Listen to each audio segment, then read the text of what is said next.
Lejla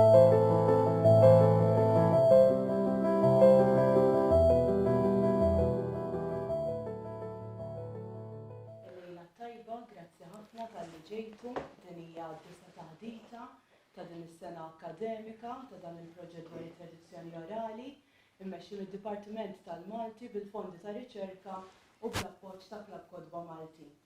Illum għandna magħna lil Simon Salafja, riċerkatur li għal dawn l-aħħar 7 snin fittex l-ismijiet tal-widien f'Malta u Dexu Kemuna. Fil-fatt sa issa sab l-isem ta' 980 wied. It-taħdita tal-lum se tkun maqsuma fi 3 partijiet.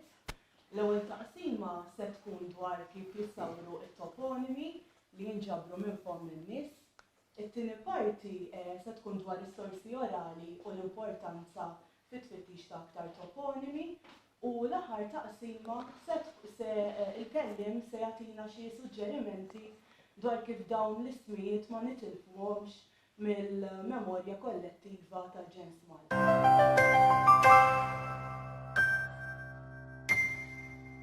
Din prattikament hija kontinwazzjoni tat-taħdita illi saret għal-ħabta ta' Novembru, però xtaqt inżid affarijiet oħra u tajnija xeħta wkoll differenti. L-ewwel taqsima li ħanibdew biha hija in ġenerali dawn l-ismijiet tal-postijiet kif jissawru. Għandna idea mela. Dawn huma xi ismijiet ta' postijiet li jeżistu Malta, jew Għawdex, eċetera, eċetera. Jekk taraw tajt eżempji kollha ismijiet li huma jikkonsistu minn żewġ kelmiet. Jekk toqgħod taħseb ġebel ċantar, ras il-ġebel, irdum Mawru, daħlet ix-xileb.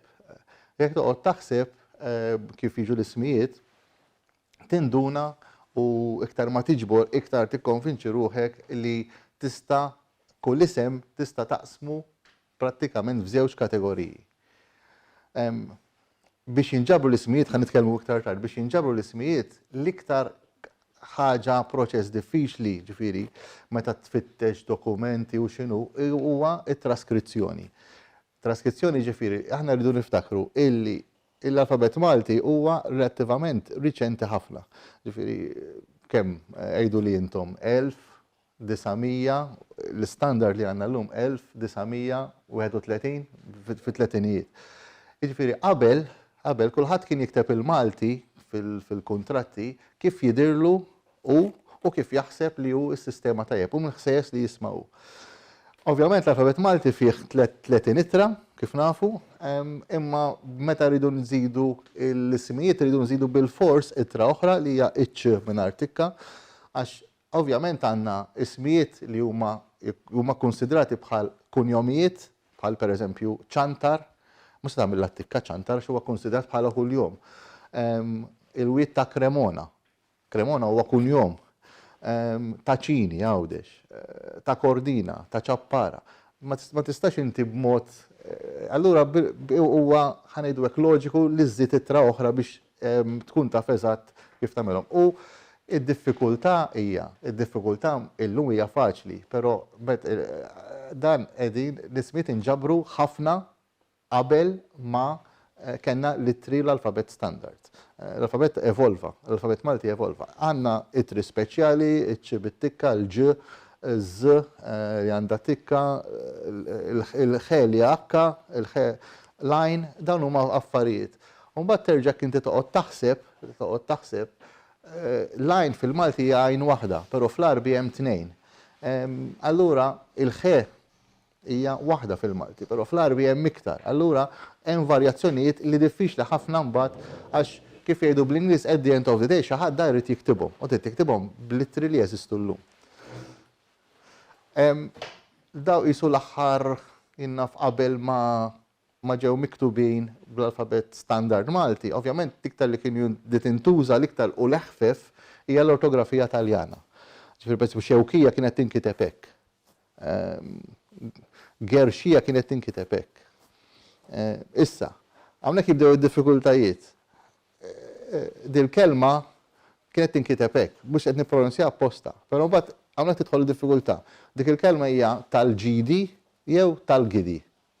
Mbagħad tibda daw id-diffikultajiet. U għalhekk is-sorsi orali jgħinu għax inti hemm it-tendenza illi mis-sors orali itik is-soluzzjoni tajba. Ħaġa oħra li hawnhekk nixtieq nitkellem fuqha forsi nispjega iktar tard hija dik li bl-Ingliż jgħidula overcorrection. Overcorrection jew il-kelma teknika qaluli li hija iperkorrezzjoni. Bit-Taljan xewkija hija miktuba CHIA, però bil-Malti ovvjament meta naraw IA, dik nagħmluha xewkija, ndaħlu l-jie, ovvjament, ndaħlu l-jie. Issa tgħiduli dik mhux ovvja, però daw l-overcorrections xi kultant żvijaw il-kelma. U ħanati eżempju issa biex tifhmu aħjar. Aħna għandna nagħti eżempju malajr biex tifhmu eżatt xi tfisser overcorrection. Kellna postijiet f'Malta li kienu qasis u kienu jiktbuhom hekk, gwardja. Meta ġew biex jagħmluha, ovvjament iktar sabuha faċli n-nutara li jiktbuha hekk. Gwardja. Però x'ġara? In-nutara jew ovvjament assoċjaw din mas-sistema Taljana. U bil-Malti din imbagħad meta nutar jgħidha b'mod formali, in-nies li qegħdin hemmhekk u mbagħad iktar jemmnu għax dak iż-żmien in-nutara kienu prattikament l-iktar. Allura di saret imbagħad gwardija. Ġifieri dik huwa eżempju ċar ta' overcorrection illi ġrat fil-Malti. Ġifieri issa nagħti eżempju oħrajn li huma interessanti. Dik hija eżempju ċar ta' overcorrection illi ġrat fit-toponimi Malti. Mela dik okay? Sorry. Mela, meta niġu biex inniżluhom daw it-toponimi għandna niġu bejn ħaltejn. Speċjalment meta tiġborhom minn nies. Inti ħadd tiktibhom kif tismagħhom jew ħadd tiktibhom bil-Malti standard. Pereżempju, issa iktar tard ngħidilkom, ġieli sibt b'mod uffiċjali il-kelma il-ħidba. Jekk taraw il-mappa ta' Kemmuna, hemm post jgħidulu il-ħadba sewda, il-ħadba terġa'. Issa ovvjament tifhimha jekk tara t-topografija, illi dik qed nirreferu għal ħodba. ċertu postijiet ta' sanċejr. Sentit, inti qed tifhimha li l-qaddis huwa sanċir, mhux sanċejr, imma inti jekk tismagħha. Din l-istess, it-tenewt l-istess. Ovvjament, il-raġuni inti dejjem qed tassumi illi idealment tkun taf fejn hu l-post, però mhux dejjem hu hekk. Idealment tkun taf fejn hu l-post. Għax jekk taf fejn hu l-post inti tista' it-tenewt huwa post għawdex pereżempju. Imma is-siba miktuba hekk. Ġieli sibta miktuba tinewt. Eżatt, inti minn għawdex senju. Imma tinewt pereżempju, bli, i.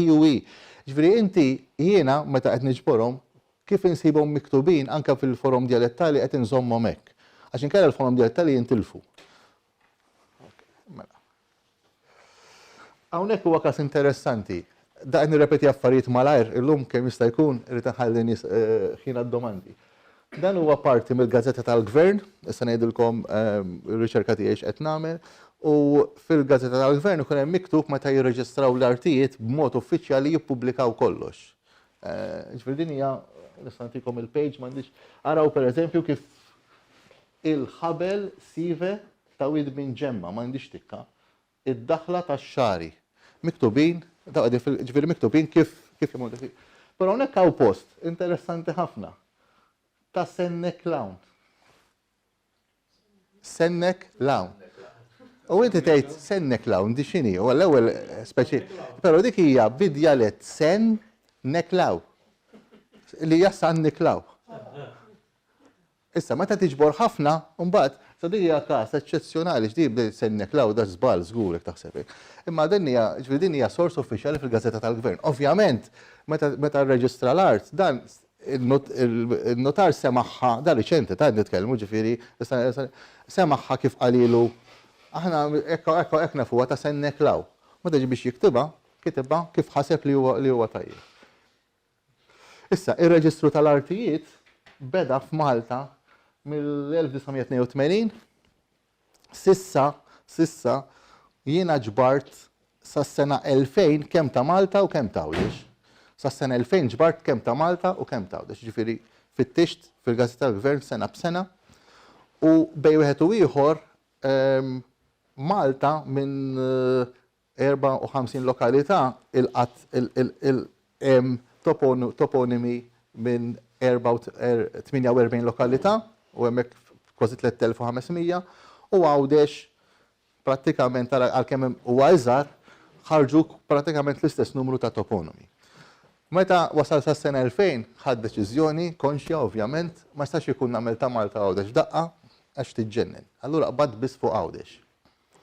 Fl-aħħar taħdita Novembru sitwazzjoni kienet di.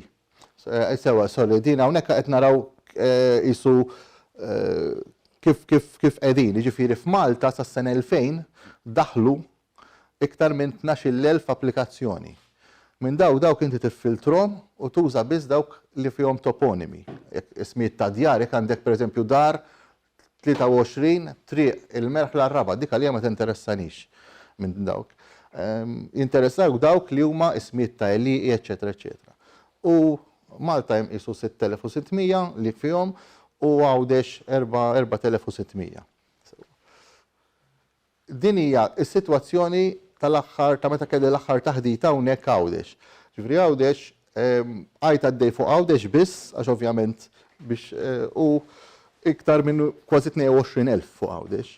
U sa Novembru kont wasalt sas-sena 2018 u kont koprejt b'mod komplet 12 lokalità minn 14.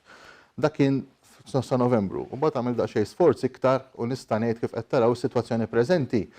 Ġejt kif jgħidu bl-Ingliż up to date fuq Għawdex, jiġifieri dort l-applikazzjonijiet kollha sal-aħħar ta' 2019, sal-aħħar tal-2019, illum qegħdin. U b'kollox kien hemm iktar minn 22,000, toponimi kien hemm prattikament iktar minn 13,000 u kollha lesti u minn daw 13,000 ħafna minnhom huma doppi. Ġifieri fuq Għawdex biss ħarġu iktar minn 4,000 toponimu minn dak is-sors biss.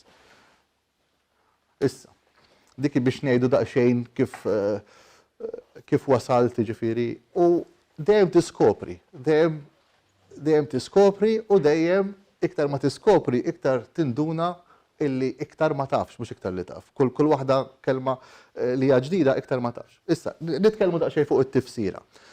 Din hija b'mod aċċettata minn ħafna li jirriċerkaw il-toponomastika li prattikament kull toponimu jaqa' f'żewġ kategoriji. Ġifieri ma tantx għandek fejn tilaf bħala sempliċi hija sempliċi. Jew ikun antroponimu, ġifieri ikun isem ta' bniedem ta' xi ħadd li għandu li huwa s-sit tal-għalqa jew huwa deskrizzjoni. Ġifieri inti moħħok titrejnjah illi jekk issib isem ta' post għid jew naħa jew oħra. Jew jista' jkun dawn huma rari ħafna, jista' jkun illi jkun dubjus jew wieħed jew ieħor. Ħantikom żewġ eżempji meta huwa dubjus jekk mhux naħa jew oħra. Jekk jien ngħidilkom post li huwa tal-Bajjat, x'taħsbu li hu? Idan nkun daqsxejn huwa antroponimu, ġifieri kemm xi ħadd Bajjat, jew huwa deskrittiv. Fit-teorija jista' jkun it-tnejn, imma is-sens komun x'taħsbu intom? Imma r-raba Bajjat, anzi mhux jista' jkun il-probabilità hija iktar immur jien li r-raba huwa Bajjat milli huwa tal-Bajjat. Ħanetikom każ ieħor, sibt post ieħor interessanti ħafna Għawdex li jismu hekk. Ta' żbejjaħ. Issa, ovvjament, ta' żbejjaħ x'jista' jkun? X'inhu? Il-laqam tiegħu jista' jkun antroponimu, jkun hemm xi ħadd sabiħ jgħidulu ta' żbejjaħ. Jista' jkun deskrittiv jew le? U jekk ikun deskrittiv skont inti, meta taħseb li jkun deskrittiv, x'inhi d-deskrizzjoni tiegħu? Le. Mela minuta waħda, ħanejdilkom, le, għax dawn ovvjament. Mela għandna post f'Malta li jgħidulu żebbieħ. Issa, dak il-post mill-riċerka kważi kulħadd jaqbel jinkiteb biż-żeta, però nafu kważi ċerti, għandna ħafna provi, illi huwa is-sebbieħ blesse. Issa ta' sbejjaħ jista' jkun għax hemmhekk jisbaħ imma daqsxejn inqas minn naħa l-oħra. Ġifieri jien fl-opinjoni tiegħi iktar it-tieni waħda mill-ewwel waħda mill-ewwel waħda. Iktar huwa deskrittiv jew hekk. Issa, jista' jkun hemm ftit ukoll rari ħafna rari ħafna li huma marbutin ma' ġrajja. Dawn huma rari ħafna ġifieri fil-prattika. Pereżempju, hemm post li huwa taslima fil-ponta jgħidulu ras dragut. Dik hija marbuta mal-ġrajja li hemmhekk dragut tagħmel batterija u min jgħid li mietem, propju meta jagħmel batterija u attakkar santirmu. Ġifieri ras dragut mhux għax hemmhekk kienet ta' dragut, imma x'kien hemm il-ġrajja. Għawdex hemm post ieħor jgħidulu l-ġebla tal-ħalfa. Mhux għax hemmhekk ġifieri hemm ħafna ħalf, ġifieri jaħelfu n-nies, imma għax hemm ġrajja partikolari hemmhekk. Dawn huma rari ħafna, ġifieri fl-opinjoni tiegħi tikkunsidrawhomx. Issa. Meta nitkellmu fuq toponimi, ovvjament toponimi għandhom tifsira għax issawru għal xi raġuni. Jiena iktar ma sibt, iktar nasal l-konklużjoni illi jew ta' fit-tifsira, jew issib tifsira plawsibbli, jew titkunum li u tgħid jiena m'għandix idea. Ġifieri jien jekk tista' xagħti saqsini, forsi saqsuni, hemm post il-kalanka tal-ġidien. Għalfejn ġidien, ngħidilkom ma nafx. Għax ma nafx, ġifieri ma m'għandix idea. Hemm post għawdex jgħidulu il-għodlien, tinkiteb line, għodlien. Imma għalfejn għodlien, ma nafx. Issa, xi ġifieri, 3 kategoriji, tifsira korretta, meta għandna informazzjoni biżżejjed li nafu fejn għalfejn jissemma hekk. Ħadd m'għandu dubju illi il-Belt Valletta issemmi tal-Gran Mastru de Valle. Dik ħadd m'għandu dubju. Ġifieri għandna biżibilju sorsi. Ħadd m'għandu dubju li innaf il-kottonera għalfejn tissejjaħ kottonera. Għax ħadd għandu dubju jew le? Għax kien hemm Gran Mastru Nikolas Kottoner li beda swar madwarha. Ġifieri dik ħadd m'għandu dubju. Imma mbagħad l-oħrajn huma plawsibbli, ġifieri għalfejn ngħidulha taslima. Ovvjament, għax kien hemm xi ħadd illi kellu xi għal hemmhekk l-erja li kien jisimha Sliema din il-persuna, jew issa nitkellmu fuqha wkoll. Hawnhekk qed nagħti l-possibiltajiet kollha kif jistgħu jiffurmaw dawn it-toponimi. Issa tarawhom, jiġifieri jista' jkun hemm twaħħida ta' żewġ kelmiet, bir iż-żebbuġa. U mbagħad saret bir żebbuġa. Ġifieri kien hemm bir, kien hemm żebbuġa ħdejja, li hemm mappa antika li turi fejn hu dal-bir, sibta jien, El Pozo, kien hemm miktub El Pozo dell'Olivo. Hemm mappa ta' xi 200 sen ilu tindika fejn kien dal-bir. Ovvjament, bir iż-żebbuġa, mbagħad saret bir żebbuġa x'naslu u naqdu flimkien. Għajn silem saret kelma waħda. Issa nagħtu xi eżempji, daw ġar repetejthom fl-ewwel. Issa, ħanitkellmu fuq antroponomi, ġifieri nies ismijiet ta' persuni, ismijiet ta' kunjomijiet li saru kunjomijiet, jista' jkunu laqmijiet, titli, aġġettivi, nazzjonalità, eċċetera. Hawnhekk qed nitkellmu fuq ir-riflessjoni tal-lingwa Maltija. Ġifieri, ovvjament għandna ismijiet ta' xeħta Maltija. Għandna ismijiet ta' xeħta Maltija. Imma l-lingwa Maltija għandha l-bażi tagħha li huwa l-Arbi, ġifieri żgur ħansibu ismijiet Arab, ġifieri hija ovvja, però mbagħad li ġara fil-lingwa Maltija x'naħseb jien illi meta ffurmat ma kienx hawn nies kulti f'Malta illi daw l-ismijiet Arab ġew reġistrati għall-inqas bl-Arbi. Sa fejn nafu aħna korreġuni intom min qiegħed hawnhekk, il-Malti qatt ma nkiteb bl-Arbi, ġifieri bl-Arbi, però mbagħad fis-seklu 12, 13, 14 meta beda jieħu influenza mill-ħakkiema li kien hemm hemmhekk, ovvjament in-nutara bdew jiktbu bil-Latin imma ismijiet semitiċi. Issa, x'ġara? Ovvjament l-influenza sqallija ta' ismijiet sqallin, issa ngħidilkom, u hemm ukoll li fl-opinjoni tiegħi ma tantx nagħtu każ aħna hemm kliem hemm ukoll ismijiet ta' persuni illi huma ismijiet Katalani. Jien ngħid Katalani għax fis-seklu 13 nafu ċert li meta il-Katalani ħadu il-kastell, il-Castrum Maris, u mbagħad ħallew 300 soldat Katalan hawnhekk u anke meta ħadu ċ-Ċittadella Għawdex, il-Kastell ta' Għawdex. Jiġifieri xi ftit ħaltu l-ismijiet, xi ftit baqgħu hawnhekk. Ovvjament u hemm ftit ta' xeħta Spanjol, jiġifieri ismijiet Spanjol. Ħanamilkom domanda biex tkun ta' xejn tafu xi isem Spanjol li jeżisti fil-place names lokali? Spanjol imma. Le ma Kastilja mhux place name, ma Kastilja huwa bini. Mela, għandkom idea jew le?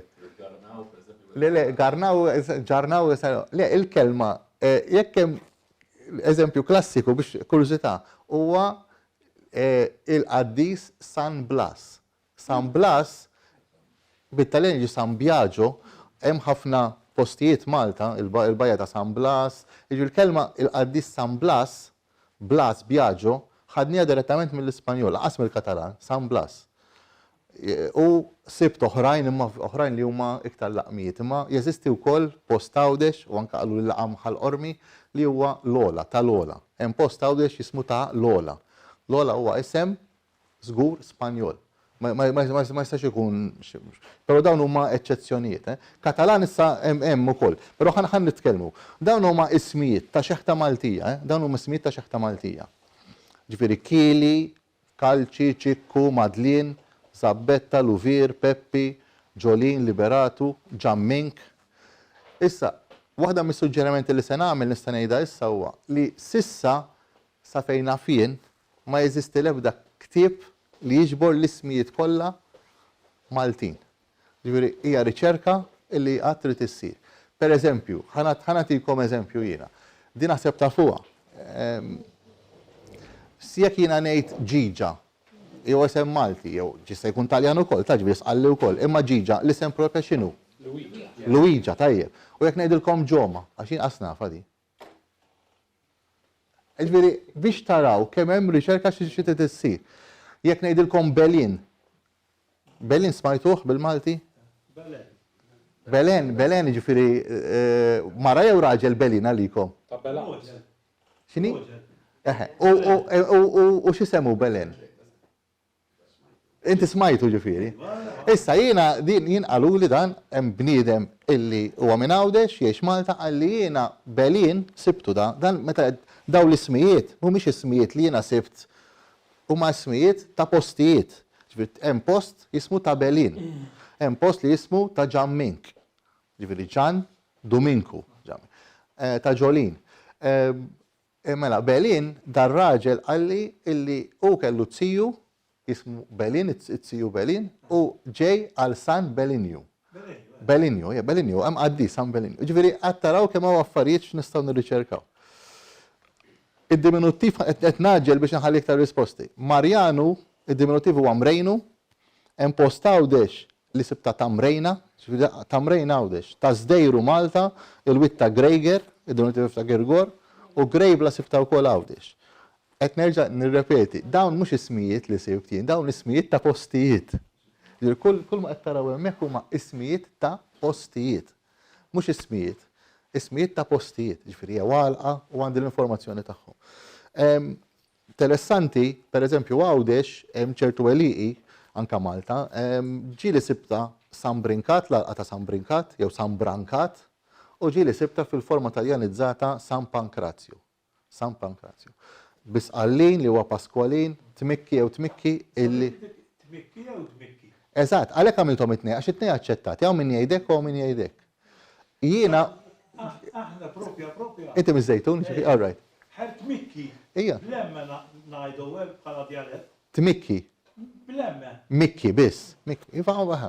Jiena fuq it-tabella li hemm miktub fejn il-Knisja, fejn il-Knisja ta' bekk rajta miktuba Tmikki. Bit-ti rajta miktuba. U naħseb li jekk tiġi għax saqsejt il-persuna billi nsemmih ma jimpurtax il-Rubin, il-Perit Rubin Avela u għalli dik aħna għandna ġifieri ma tanix l-informazzjoni eżatt, għalli ma dik hija Dominka. Emmi ġerħal tisfel. Iva. Fejn il-Knisja ta' San Clement. Mbagħad irħal ta' fuq. Għammin jgħidu ta' tablin. Iva, ta' tablin. Għammin jgħidu ta' tavlin. Iva.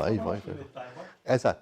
Mela, għax għal-senjur ma għandna prezza ħafna ta' ħafna kliem il-B u il-V bil-Malti, il-V jinqalbu. mhux jinqalbu daqqa sibhom mod tablin ta' tablin li u daqqa sibhom ta' tavlin. Ġifieri imma dak hija diffikultajiet li jkun hemm. Jekk jgħiduhom in-nies huma tajbin. Issa, hawnhekk ktibt jiena, ovvjament ktibthom bl-Arbi biex dak li jkun iktar dawn huma ismijiet ta' nies. Arab, ġifieri isem Arbi, 100%, mhux dubjus, hawnhekk m'għandi l-ebda dubju, dawn huma ismijiet ta' persuni li huma għandhom isem Arbi li jeżistu fil-postijiet Maltin. Per eżempju, Omar jew Omor, bil-Malti ġiet Omor. L-ewwel waħda. Hemm Wit Omor jeżisti mill-inqas f'żewġ postijiet f'Malta. Hemm Tarġet Omor, in-naxxar, hemm Ar Omor, sibtu wkoll, ġifieri sibt li jeżisti, u hemm ukoll Wit Omor, hemm xi ħaġa ġifieri hemm iktar minn Wiet, hemm Ar u hemm ukoll Tarġet Omor. Ġifieri hemm tliet indikazzjonijiet, ġifieri il-wiet ta' dal-bniedem. Jien naf Ġawħar, Ajxa ntilef il-post, però jeżisti, ħalaxa. Musa huwa Mose, teżisti l-ekwivalenti, dik hija Gazi, hemm post ta' għawdex huwa ta' Bengazi, hemm post ta' insielem għawdex ta' Bengazi. Isa, jew Ajsa, naf di Zwejra, ħabel Zwejra, u hawnhekk hawn ovvjament Selima u Salem. Ġifieri Għajn Salem jew Salim u Selima li jeżisti għawdex u jeżisti wkoll Taslima. Jien illum minn u daqsxejn rasu fuq u ħadd ma jista' jgħid li Taslima hija Taslima minħabba l-Madonna. Bil-fors Taslima huwa isem Arbi. Ma ġifieri għax tant imbagħad meta tfittex tasal konklużjoni waħdek.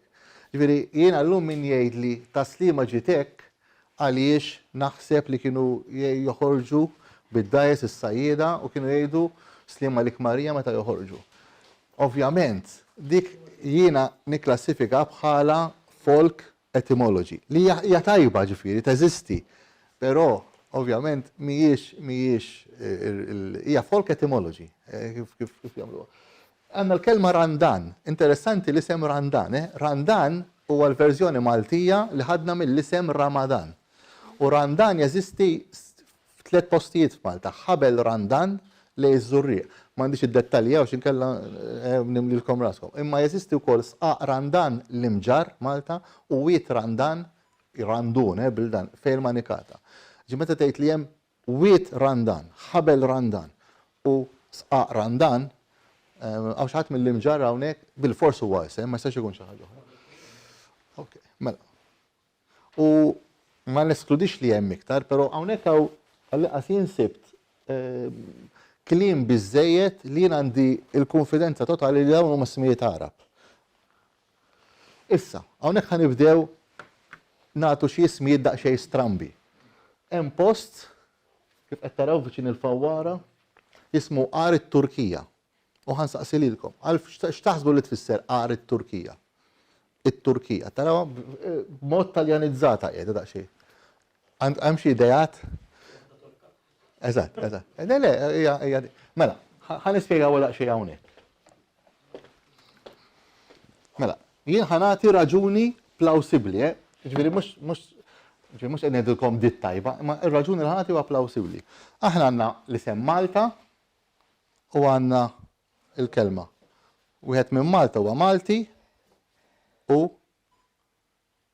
Maltija. Ok? Għandna xwatt minn Sqallija, għandna Sqalli u għandna mara tkun Sqallija. Issa bl-Arbi, mhux bil-Malti, bl-Arbi, wieħed mit-Turkija, bl-Arbi jekk jistaqsu xi ħadd minn Tunis u hekk staqsejt ħafna nies huwa Turki u jekk hija mara hija Turkija. U jekk huma ħafna qaluli li hija Turkijin. Jiġifieri hawnhekk qed jurina dan il-post illi min jaf meta forsi 400 sen ilu ma tistax tiddataħ għax il-pjanta hija ta' 120 sen ilu il-pjanta. Pero illi meta ġi ffurmat dal-isem, aħna il-lingwa kienet qed tuża mhux il-verżjoni Taljana tork u l-plural miksur torok kif ngħidu llum, imma qed nużaw, kienu jużaw dak iż-żmien. L-isem iktar semitiku Turki u Turkija. Ġifieri araw kemm it-toponimi itukom informazzjoni fuq il-lingwa. Iva, ma Ħasan isem, ma semmejtux Ħasan, ma semmejtux għasaw isem. Imma dan huwa illum ngħidu dak ġej mit-Turkija dak huwa Tork. Ħadnija minn Turko, mit-Taljan, imbagħad għad il-verżjoni Malti hija Tork, mhux Turki, imma mbagħad għamilna l-plural tagħna. Dawk it-toponimi jinġabru fil-post mis-surveys. Issa daw qegħdin nitkellmu fuq pjanti ta' 120 senilu li nġabru meta saru l-pjanti. Issa xi ħadd ġabarhom minn ġabarhom ma nafux. Ġifieri, ovvjament ġabruhom fi żmien l-Ingliżi imma l-public word ġabruhom. Hawnhekk qed nitkellmu l-ewwel qed naraw ta' fuq għax faċli, il-ġebel l-abjad.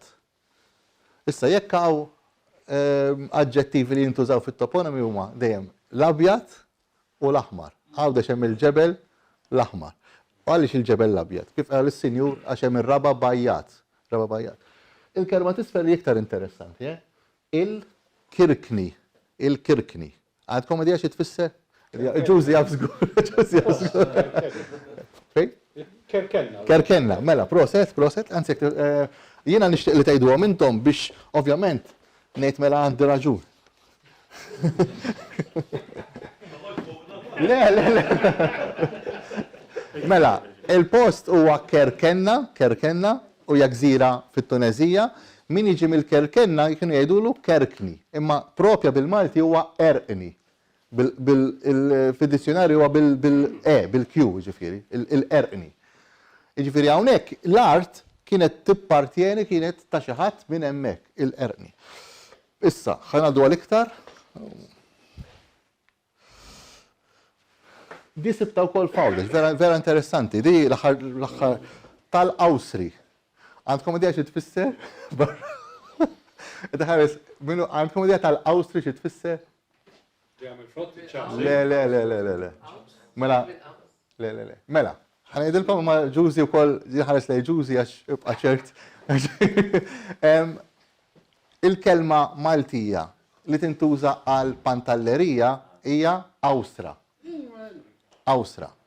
Mela, f'għawdex hemm post illi jismu tal-Awsri, xi ħadd li ġej minn pantallerija. U bqajt imbella hija di sibta sa issa it-tafla ta' Nwajtar. It-tafla ta' Nwajtar. Nwajtar huwa id-diminuttiv ta' Nadur. Issa jiena qed niktibhom biex ma taħsbux li hu dawn huma żbalji, jiena qed niktibhom kif sibthom fil-fatt tara.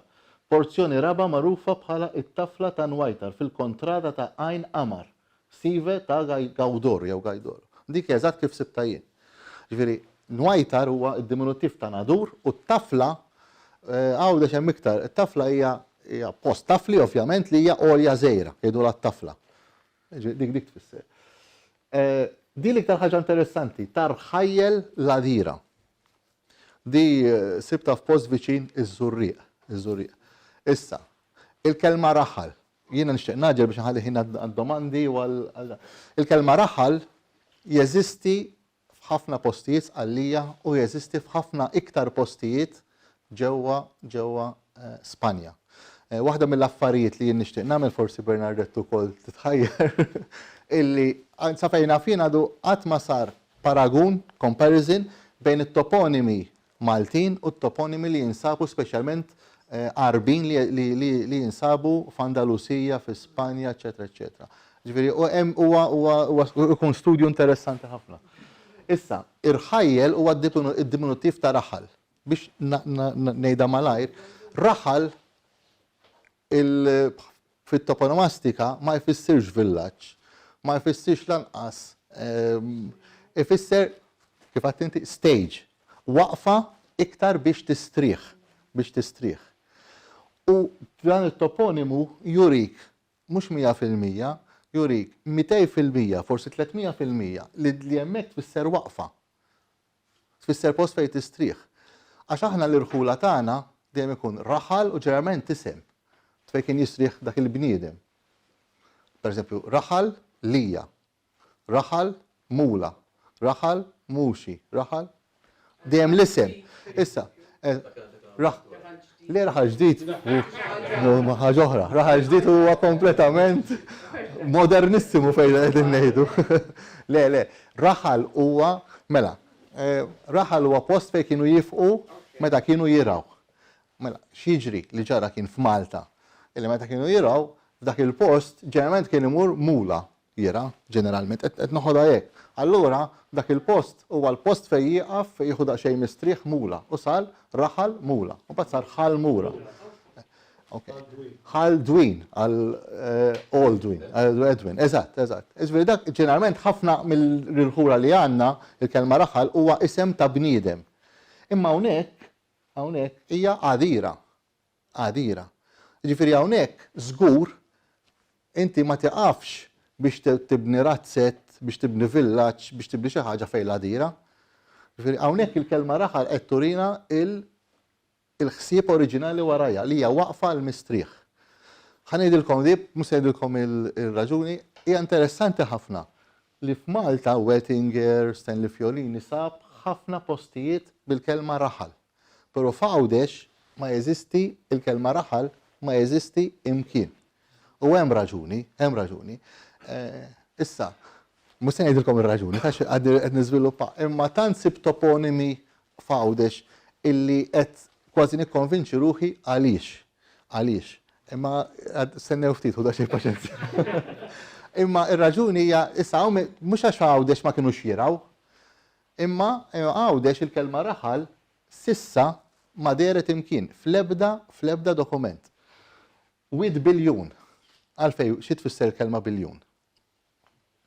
Ħanejda malajr, biljun hija t-taqsira ta' bin lijun. Jew bir lijun. It-tnejn huma plawsibbli. Hija taqsira.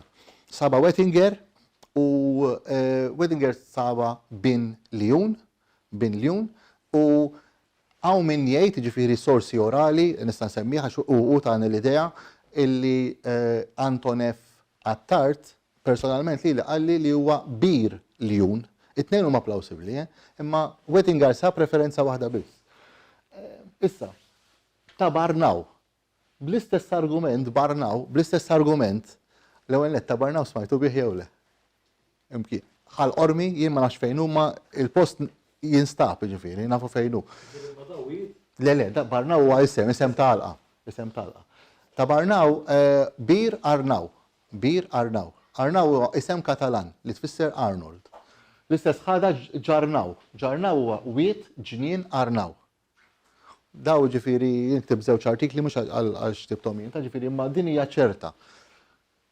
Barnaw hija plawsibbli, però din hija ċerta Ġarnaw ġnien Arnaw għax meta tikkompara kemm sab informazzjoni fil-place names ta' Wettinger u fejn sibt il-post jiena jikkoinċidu. Ġifieri jekk inti ssib post li hemmhekk jgħidulu ġnien Arnaw u taf li qiegħed viċin fl-istess serja, l-istess naħa fejn ġnien Arnaw huwa l-istess fejn hemm wiet Ġarnaw, ovvjament tasal konklużjoni li Ġarnaw huwa ġnien Arnaw għax huma fl-istess post. Wid Blandun. Tafu il-kelma, forse smajtu il-post Misraħ Ħlantun. Smajtuh Misraħ Ħlantun? Mela, Ħlantun, Wettinger, etnejt Wettinger, dak huwa l-iktar ktib ta' referenza li għandna. Wettinger sab mill-inqas, jekk niftakar sew, 10 referenzi fejn jgħid li Ħlantun huwa Raħal Antun. Raħal Antun, Anton. Ġifieri fejn kien jieqaf jistrieħ meta jara dal-bniedem Anton. Allura, bl-istess argument, comparison, illi Blandun jista' jkun Bir Antun. Bl-istess argument. U Wettinger saba Bir Antun, għandu. Però għadna ma nafux jekk mhux fl-istess posta fejn wid Blandun. Blat Antun jista' jkun ukoll. Imma Bir Antun saba Wettinger, saba. Wid Osforija. Osforija ħanejda malajra għax ma nixtieqx inneħli l-ħin tagħkom għad-domandi, hija għajn sfurija. Edha fil-Abela. Gian Franġiska Abela, deskrizzjoni de Malta. Dik hija ċertissima wkoll, ġifieri witosforija li hija dokumentata minn sorsi orali biss. Ġifieri jien qatt ma sibta miktuba, dejjem smajta. Hija wit. Issa l-iktar li max l-aħħar darba wkoll ta' kanġla. Għandkom idea fejn qiegħda l-olja ta' kanġla? Issa l-olja ta' kanġla qiegħda hawnhekk. Issa, meta sibta jien sibta miktub hekk.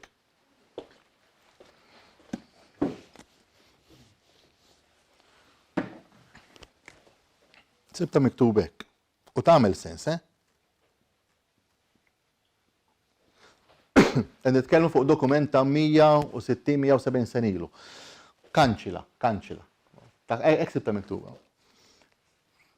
Kont qed infittex imma b'mod każwali, b'mod każwali. Ismijiet sqallin. Ismijiet ġifieri ta' xeħta sqallija. Li huma ta' xeħta sqallija. Xtaqt ngħidilkom li fil-librerija tal-Università hawn ktieb li jagħti l-ismijiet kollha bit-Taljan. U hawn ktieb ukoll li jagħti l-ismijiet kollha bl-Ispanjol, bil-varjazzjonijiet kollha tagħhom. Jeżisti. Għalhekk qed nissuġġerixxi li jkun hawn ukoll ktieb li jagħti l-ismijiet kollha bil-varjazzjonijiet kollha tagħhom tal-Malti, ħalli xi ħadd ikollu referenza. Ktieb fuq il-kunjomijiet jeżisti bil-Malti imma fuq l-ismijiet sa fejn fien għadu ma jeżistix. Ġifier pereżempju ikun hemm Giuseppi, Peppi, Peppinu, Peppa, daw l-ismijiet. Issa u sibt illi bl-isqalli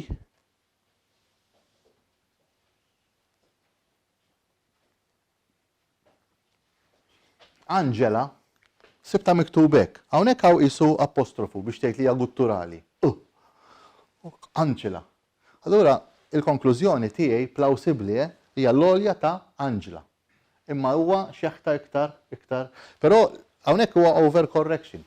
Fis-sens oriġinali suppost kienet bil-q jew iktar gutturali. Illum l-awċin kollha ta' Angela jgħidula bil-k huwa k mhux Angela xorta, Arkangela. All right, okay. Okay. Mela, nkomplu. Iktar ismijiet. Litfla tal-mingba. Issa araw litfla, plural miksur ta' tafal. Li jinsibtu biss għal-inqas ħadd ma jtitfla. X'ħadd jgħid titfla? Litfla tal-mingba. U l-istess, mingba mhux minkeb. Issa jien ninterpreta li l-mingba hija di. Mingba xi għolja. Le, mingba meta tkun għolja li ddur. Bħal minkeb. Mingba. Ġifieri hawnhekk hawn żewġ kliem antiki, mingba u itfla. U għan fuq hemm mingba. Okay. Mela, l-istess ħaġa, ta' sardin. Għandkom idea ta' sardin? Di l-istess, Sitta xiex? Le.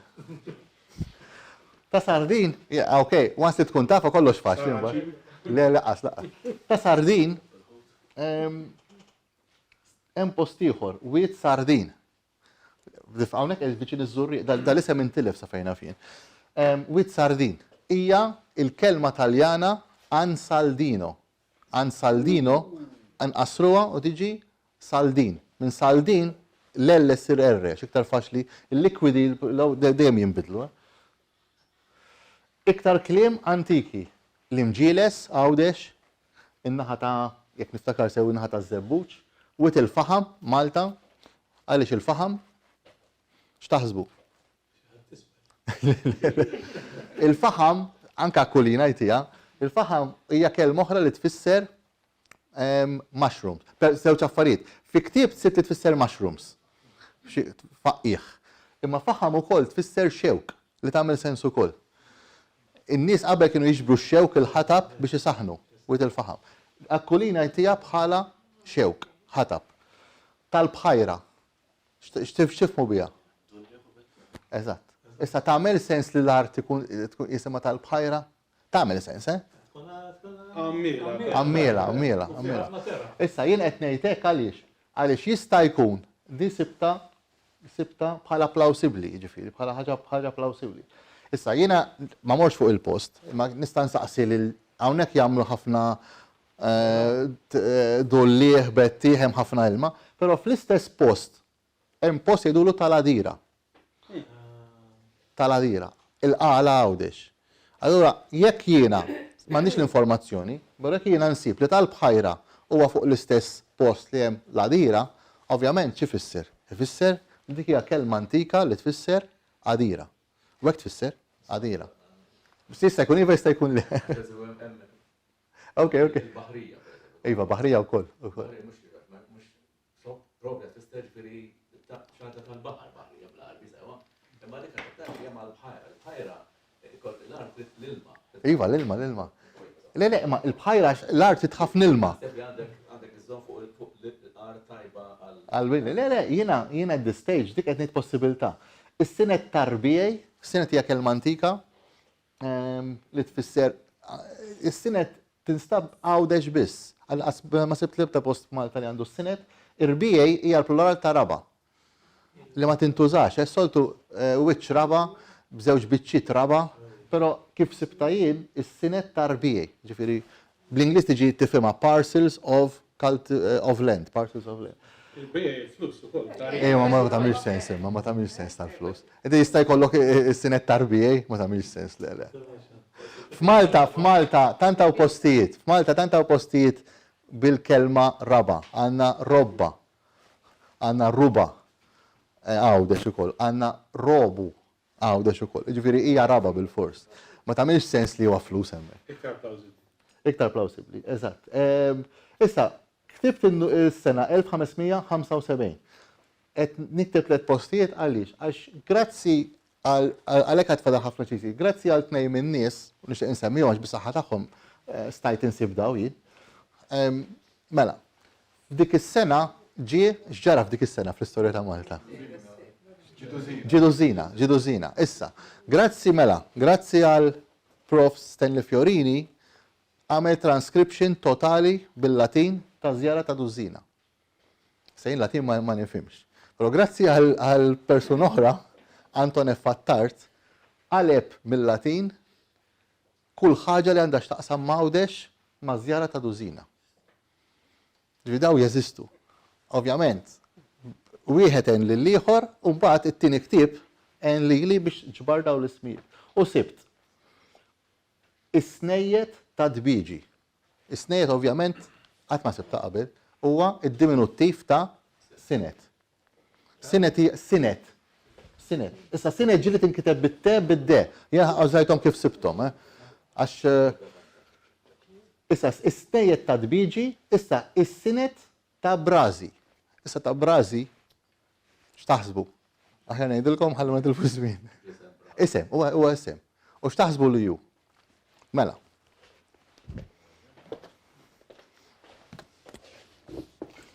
Mela, għanna daw il-kelmiet, issa daw huma fatti ġifiri, bit-Taljan Biagio, bl-Ispanjol, Blas, għatħanara xieġi bil-Katalan, u ġi Blazi. Hija faċli ħafna li l-elle issir R. Ġifiri, kollox jiġi f'postu, imma dejjem naħseb li huwa jew isem ta' bniedem jew deskrizzjoni. Ġifieri huwa l-isem Katalan ta' Biagio. U l-aħħar waħda hija l-ħara ta' issa ovvjament dik kienet miktub hekk. Hekk u meta qaliba Anton F. Attart qal jew tewniet, jew tweniet. Ovvjament hemm possibilità oħra. Jien ftakart fil-kuljom tewma li din kideb TH għax tewma bl-arbija th, hija hekk jiġifieri bl-arbija bitlieta th. Allura jista' jkun ta' wieħed jismu tewma, kellu laqam tewma u kienet ta' ħuħ pereżempju. Allura ġiet tewmiet. Hija possibilità. Possibilità, daw aħna qatt ma nistgħu nkunu żguri. Issa l-importanza tas-sorsi orali, dik ġbarni daqsxejn. Issa għalfejn importanti s-sorsi orali? Għax ituna ħafna informazzjoni illi qatt ma tista' tkun taf illi tista' tiġbora qabel. Jien niftakar meta konna qegħdin nimxu għawdex ħafna snin ilu dar raġel ma nafx minnu, kien ħafi ritratt skużawni mhux tajjeb, għalli b'espressjoni tax-xita. Jien qatt ma smajta qabel, għalli illum konna qegħdin nimxu daqqa tagħmel ix-xita daqqa ma tagħmelx għandilu x'taħseb.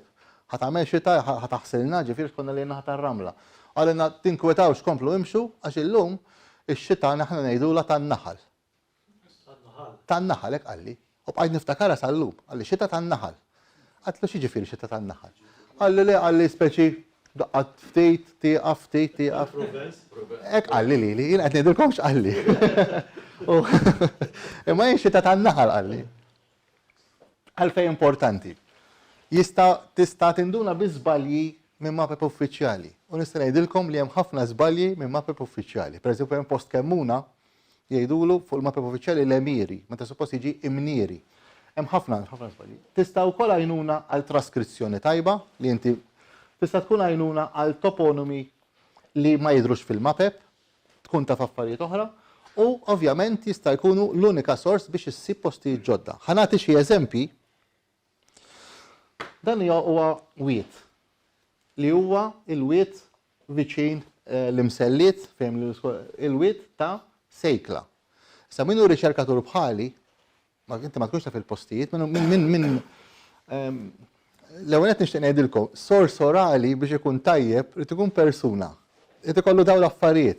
Ikun persuna li jiftakar ħafna, kollu memorja tajba, jiftakar ukoll il-postijiet, imma irid ikun persuna li ma rridx ikun riċerkatur. Jekk huwa riċerkatur ma se ikun sors orali, għax inkella ikollu dak li ngħidu bl-Ingliż conflict of interest.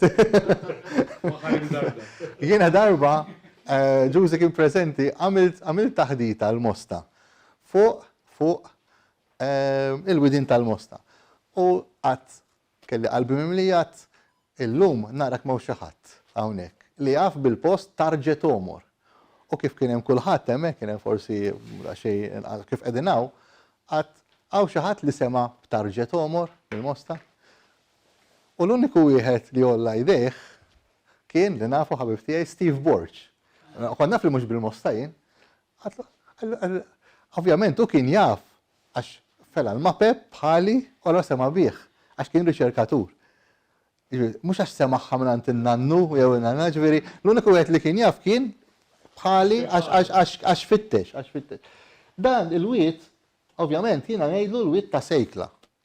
Però kull min saqsejt, hemmhekk, kulħadd jgħidli u l-wiet ta' sejqla bil-q.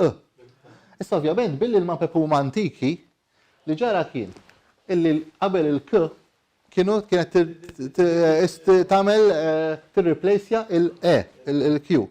Ovvjament billi l-isem mhux isem bħal kieku l-isem kien Kortin, kienu jagħmluh tajjeb, għax jgħidu bil-Malti Ortin. Ma billi l-isem kien Sejkla, ħallewh Sejkla. Ġifieri dak huwa żball, dak ġifieri illum ngħid illi dak l-isem mhuwiex l-isem il-propju, huwa isem ivvintat. Waħda mill-affarijiet illi jiena skoprejt, hawnhekk hawn il-kalanka tal-Gidin, kif inhi miktuba, il-ponta tal-Gidin. Però minnu miż-żejtu, minnu minn dawk l-inħawi, kulħadd jgħid il-kalanka tal-ċidin. Tgħidu li xi tfisser għax ma nafx. Ġifieri hawnhekk skoprejt li huwa żball, żball ċar. Ġifieri mhux wieħed jew tnejn, kulħadd hekk jafa. Ġifieri jien minn għalija moħħli mistrieħa xi antika. Dan ovvjament ħaseb li kitibha ħażin u għamilha Gidin. Inti taf li tal-ġidin jgħidu, ġifieri. Issa di skużawni mhux qiegħda tajba, però li provajt nagħmel hawnhekk din hija parti mill-mappa ta' De Soldanis. U propja mhux ta' De Soldanis, ta' ma fil-ktieb ta' De Soldanis. U hawnhekk hawn dil-kelma u o waraja u dil-kelma u o waraja. Bil-kemm tinara, imma għax il-ritratt huwa ħażin infetaħ. U xtaqt nixbed dal-punt jiena għax hekk ħassarta biex ma tindunawx x'inhi, però nagħmilha hekk tinduna x'inhi. Din hija torri Mġarrixxini, torri tal-Mġarrixxini. U din hija Fortizza Garzes. Ġifieri irrealizzajt illi it-te ta' tafal u l-F ta' Fortizza hawnhekk qegħdin f'postijiet oħra, l-istess mappa, ma ħafna drabi jinkitbu l-istess u jitfixklu. U qed ngħid hekk għaliex? Di waħda mill-affarijiet li għadna ħafna fl-opinjoni tiegħi lura. Fuq qegħdin naraw il-parti mill-ktieb ta' Gianfrancesca Bela, 1647. Isfel qegħdin naraw il-parti tal-Malta Illustrata, ġifieri il-parti li iktar aħjar, iktar żviluppata. Mela waħda hija 1647, l-oħra hija 1772. U jiena bdejt għal-qas niġbor ta' għawdex biss. U hemmhekk qed taraw irdum it-tafal, gwardja di ras it-tafal, u mbagħad hemm miktub Portetto sotto għajn tili, nomato tal-Mikħal. ċert, kont kważi ċert minna, għajn tili. Meta rajt l-ekwivalenti f'ta' Malta illustrata, flok mort ikkonfermajt iktar mort lura. Picciolo Porto, Oseno, nomato tal-Mikħal, sotto l-luogo, detto għajn, u di kif taqrawa? Fili. Ġviri dawn ktib ipprintjat, mux kwistjoni ta' handwriting, issa ktib ipprintjat. Ġviri għamnek għandi dubju jien li muħdija tajba. Pero xinu interessanti? Hemm wiet li f'ħafna dokumenti huwa u f'ħafna riċerki huwa miktub wiet ferin. Meta grazzi għal persuna li tani l-informazzjoni għalli wiet ferin qatt ma smajna bih aħna, nafu li huwa wiet terin. Ġifieri dan bċikka, wiet terin. U wiet terin jagħmel sens, għax x'inhu terin? Huwa isem, huwa Ettore, Hector, imma Ettorino, Terinu. U fil-fatt hemm wiet ieħor għawdex li huwa wiet ternu jew wiet ternu. Ġifieri għalhekk it-traskrizzjoni. Issa hemm post ħadding li dejjem sibtu it kerin, ekku miktub. Fil-fatt, meta saqsejt in-nies qalu li jeżisti wiet li huwa wiet kerin. Wiet kerin kitbuh hekk. Le, bizbal, kitbuh hekk. Ġifieri in-nies tal-post hawn l-informazzjoni fuq dak l-isem. L-isem huwa ħażin, huwa wiet kerin li huwa wiet Kalino. Kalino. Ġifieri innutaw kemm il-likwidi jinbidlu, l-elle, l-erre, li kemm jinbidlu bejnietom. U taraw ħafna postijiet. Issa, salib il-wiet. Salib il-wiet huwa interessanti ħafna, anzi ħammur lura. Salib il-wiet, bussa noqgħod nidħol fid-dettall, sibtu 3 postijiet f'Malta. Sibtu sorsi orali biss. Inti usejjer miż-żurriq, provi f'mun, inti usejjer miż-żurriq lejn il-Blue Grotto u hemmhekk kif tgħaddi minn fuq il-promenad, hemmhekk il-wiet jinqasam fi 2. Okay, il-wiet jinqasam fi 2. Parti mill-wiet imur lejn iż-żurriq u parti mill-wiet imur lejn il-maqluba. Mela hemmhekk qaluli li huwa salib il-wiet. Kont f'taħdita l-imġar u l-istess, qaluli n-naħa ta' fuq ta' wiet is-santi jinqasam fi 2, sibtu fuq il-mappa u vera jinqasam fi 2. U wkoll qaluli u jgħidulu salib il-wiet. Issa kont mix il-Mosta, fejn il-Knisja ta' San Pawl tal-Qlejja. Fejn il-Knisja għandkom idea San Pawl tal-Qlejja l-Mosta? Fejn il-Knisja San Pawl tal-Qlejja. U tkellem ma' kaċċatur, ma' persuna għandi l-isem tiegħu, żommu, u tani isem ta' wiet, għalli iktar il-qudiem, għalli hemmhekk missieri kien jgħid li huwa salib il-wiet. Meta ftakart fl-oħrajn jien salib il-wiet għad kif jista' jkun, għad xi ħaġa ħażina għax hemmhekk il-wiet ma jaqsamx fit-2. Vera ma jaqsamx fit-2, taraw illum wessaw it-triq, il-pont, għandkom idea fejn qegħdin, il-wiet vera ma jaqsamx fit-2 hemm. Però mbagħad fimt kemm kellu raġun missieru meta sibt mappa antika tal-post. U ħanurijilkom apposta, għax hija inkredibbli. Mela, din hija triq, din hija l-imdina, din hija triq li tagħti lejn il-Mosta.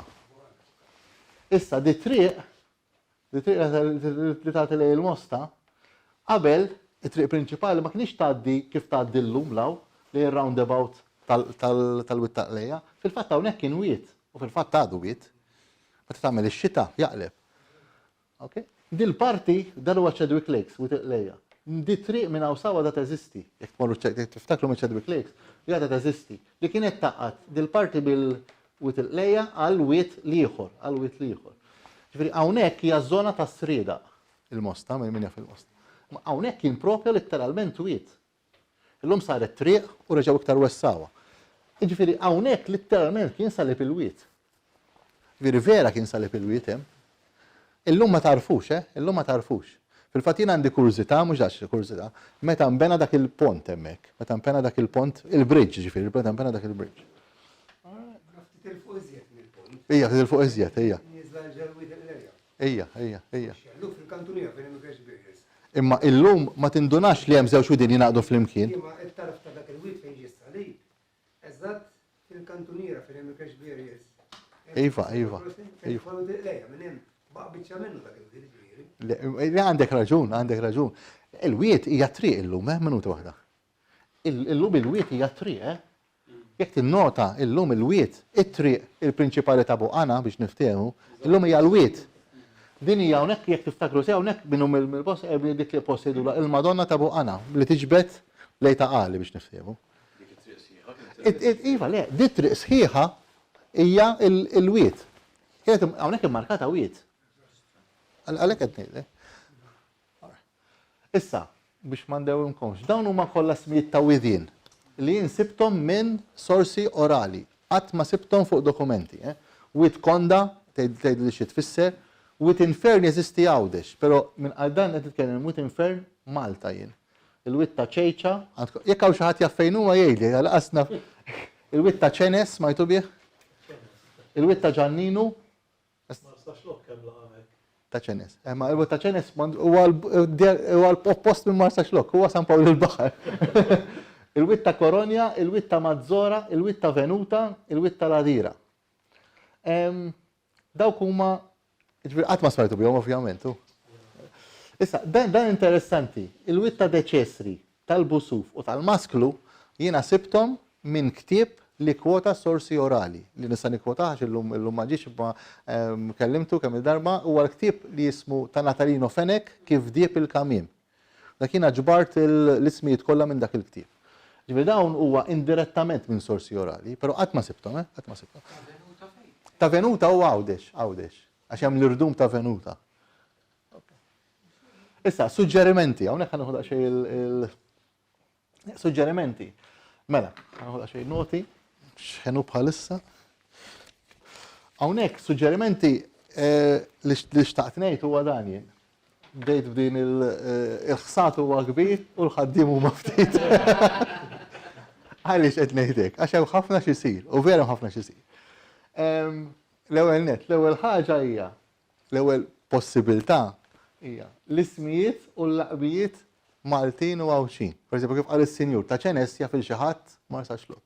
Jiġifieri irid isir sforz koordinat biex jinġabru b'mod separat il-laqmijiet. U b'mod iktar ħanidu hekk akademiku l-ismijiet. Kif jistgħu jinġabru l-ismijiet? Ħanati suġġerimenti. Per eżempju, jkun hawn teżi, jkun hawn illi jgħid jiena ħaniġbor fis-sena 1900 l-ismijiet ta' trabi kollha li twildu Malta. U jieħu sample. Jew jieħu sample 1900, ġifieri minn kull parroċċa li teżisti Malta. Jekk twildu dakinhar 5000 qed itik sample tajjeb. U tibda tara l-ismijiet, tibda tiskopri Malta Għawdex, ġifieri ħatolqot il-kulħadd, le, imma l-inqas. Hemm tista' jekk tikollok l-informazzjoni tista' tilab bl-istatistika b'mod utli u l-istatistika turik ħafna informazzjoni. Fuq il-laqmijiet, suġġerimenti ieħor. L-emiri qed ngħidha jiena biex tkun pubblika u forsi xi ħadd jidħol għal dal-proġett enormi. L-emiri li għandhom l-ismijiet, li għandhom ir-records tal-eliqi kollha ta' Malta, għandhom ir-records ukoll ta' sidin tal-eliqi. U kif huma reġistrati bil-laqam tas-sit. Hemm ħafna reġistri, hemm ħafna eliqi, ġifieri għalkemm l-eliqi huma enormi, ma nafx kemm hemm, imma n-numri huwa finiti, ġifieri huwa it's a finite number. Ġifieri jekk ikun hemm sforz koordinat, dawn il-laqmiet jistgħu jinġabru. Mela, issa jien li naf jien ħanejdilkom. Daw li ġara kienu l-aċċess kien għandek raġun, l-aċċess daw il-pjanti tal-emiri ħaduhom l-arkivi. Mill-arkivi in-nies kienu jmorru hemmhekk mill-istajt nifhem, tistgħu għal skop ħażin biex jaraw ta' min il-għalqa u jinta parsi għand ir-raba u hekk u kienu jdaħlu l-arkivi l-qorti. U reġgħu mill-arkivi mbagħad mill-informazzjoni tista' tkun żbaljat, reġgħu marru l-emiri. Imma kif isir sforz kollettiv mod akademiku jinġabru l-laqmijiet li jkun sample tajjeb ħafna tal-bdiewa kollha ta' Malta, mill-Mellieħa sal Sabir Zebbuġa. Issa, it-tieni punt huwa dan, indiċi tal-aktar kodba importanti fl-istorja lokali. Jiena, ikkorreġuni jekk jien żbaljat qed nara ħafna. Jekk tafu intom, il-ktieb ta' Gianfrancisca Bela inħadem indiċi tal-ismijiet tal-postijiet, jien li interessani l-ismijiet tal-postijiet u indiċi tal-ismijiet tal-persuni. Jien sa fejna fien, nispera li jinsbaljat, ma nħadimx. Ħansemmihom l-importanti, la ta' Gianfrancisca Bela, 1647, la Malta Illustrata tal-Konti Ċantar, li għattilkom eżempju, 1772, la ta' Kastanja, ta' fuq Kastanja, la ta' Faure, 1912, dak huma erba' kodba importanti ħafna. Ovvjament Malti antik li jieħdu żmien. Jien di biss ngħidilkom, jien biex ġbart l-ismijiet ta' ktib wieħed kif diep il-kamim, dak ġbartu kollu. Dak jien mill-inqas ċar. ċar għaddej page wara page, nikteb l-ismijiet u ktibt kollox, għax imbagħad jien irraġunajt. Illi għal naqra jekk ħanduru kollu, indur kull post, mhux indur l-ismijiet tal-widin biss. Ġifieri jien ġbart jekk isem ta' xara, kisem ta' għalqa, kisem ta' post, għax inkella xi ħadd irid jerġa' jduru mill-ġdid. Ġifieri dawk huma l-iktar kodba importanti, ġifieri Gianfrancisca Bela, li hemm tajjeb huwa li ta' dużina, kif għattilkom ta' dużina, grazzi għal professur Wettinger, għamel transcription totali. Però ħadu ħadd, jien Latin ma nafx. Però jien hekk naqra l-Latin xorta ma nifhem xejn. Stanley Fiorini għamel index tal-postijiet u għamel index l-index sar, ġifieri ta' dużina inneħħulu l-kappella x'sar. Però għadu bil-Latin, min ma jafx Latin, ovvjament huwa imwaħħal. Fil-fatt jien sibt isem tawiet, ħsibt li qiegħed Malta u mbagħad indunajt li kien Għawdex, mhux Malta, ġifieri ma qrajtx bil-Latin fejn kien dak iż-żmien dużina. Issa, u indiċ ta' kodba oħra li huma utli għat-toponomastika. Ġifieri pereżempju hawn ħafna kodba li huma utli għat-toponomastika. Pereżempju, il-kodba fuq il-ħxejjex, hemm ħafna kodba. Issa, sforz kollettiv, għalhekk riċerka koordinata, jien li suġġerimenti huwa dan, illi min jinteressaħ għandu jibda u kull qatra tot. Jekk hawn xi ħadd jinteressaħ kull qatra tot, jaqbad ktieb, jagħmel il-ktieb jiflih kollu, jagħmel indiċi tal-postijiet, u mbagħad għandu jkun hemm, forsi wishful thinking kif jgħidu bl-Ingliż, rivista li toħroġ darba f'sena biex dawn ir-riċerkaturi jippubblikaw kollox din rivista. U bil-mod il-mod l-ismijiet tal-postijiet b'mod orali, b'mod mhux orali, mill-kodba, ovvjament jibdew jiżdiedu. Suġġeriment li qed naġġel biex m'għandhomx ħafna, huwa li kull kunsill lokali joħroġ lista ta' kodba li ġew pubblikati fuq ir-raħal tiegħu. Pereżempju dal-aħħar kien hemm ktieb importanti ħafna fuq l-arp Għawdex. Għandni ma rajtux jien, ġifieri maġuża. Imma dak huma kodba. Mbagħad idealment, mela ħanejda hekk, idealment jekk hawn kodba li huma mellitenzja għandha tkun obbligatorja li jagħmlu indiċi ta' postijiet u indiċi ta' persuni. Ġifieri, pereżempju, ħansemmihom żewġ kodba li huma utli ħafna lil Sur Ratarino Felek għattilu. Tillu jekk toħroġ ktieb ieħor edizzjoni ta' kif diep il-kamim, please jekk jogħġbok għal naqra għamel indiċi ta' postijiet. L-istess, il-Steve Borch ħareġ volum u ħareġ volum ieħor, għandu indiċi ta' postijiet, però bat mhuwiex dettaljat illi ġabar kollox. Fil-fatt grazzi għalih u jien sibt żewġ ismijiet ta' widien li qatt ma sibthom qabel, grazzi għas-sorsi orali li kellemu. Però ma kinux imniżlin fl-indiċi, ġifieri ovvjament toqgħod tifli kull frażi li jkun hemm. Ġifieri dawk huma suġġerimenti tiegħi u għandu jkun hemm imqar rivista li tiġbor dawn l-ismijiet.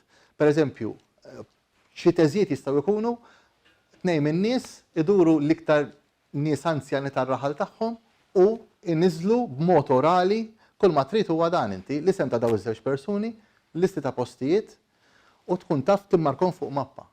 Ġifieri kieku kulħadd jagħmel hekk dawn l-ismijiet ma jintilfux. Għax jien wis nibża li l-anzjani dejjem bil-mod il-mod imorru jonqsu illum iż-żgħażagħ m'għandhomx idea tal-post fejn jgħix jisimha dik l-għalqa, eċetera, eċetera. Grazzi ħafna tal-attenzjoni u jekk għandkom xi mistoqsijiet fidejkom.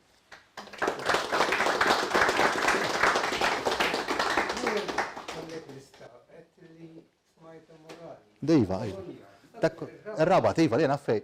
Dawk l-ismijiet illi smajtom motorali, dawk ovvjament jinn naffej edin, bejwet u ieħor. Ġifieri mhux għax ovvjament ta' Koroni huma r-rabat. Il-wit ta' Koronja. Inti mir-rabat? Ġi mir-rabat ukoll. Ok? Il-biru z-zabbuġa, fejn huwa? Fejn u l-bir? Bir zabbuġa. Edi bejwet u ieħor, nista' ngħidilkom, qegħdin bejwet u ieħor fejn Pretty Bay iktar lura, ma. L-erq tal-bajja. L-erq tal-bajja. Dik hija fejn bdiet Bir Zabbuġa. Però hemm mappa li saret fl-1824 ta' Smith u hemmhekk hemm miktub speċifikament il-Pozo dell'Olivo o Pozzo dell'Olivo.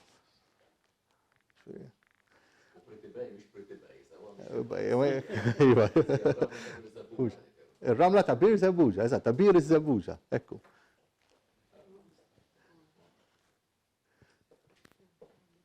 Jekk għandkom xi smijiet ta' widin, jiena dilin xi, jekk għandkom xi smijiet ta' widin li forsi huma rari għalikom, napprezza ħafna li tgħiduhom issa.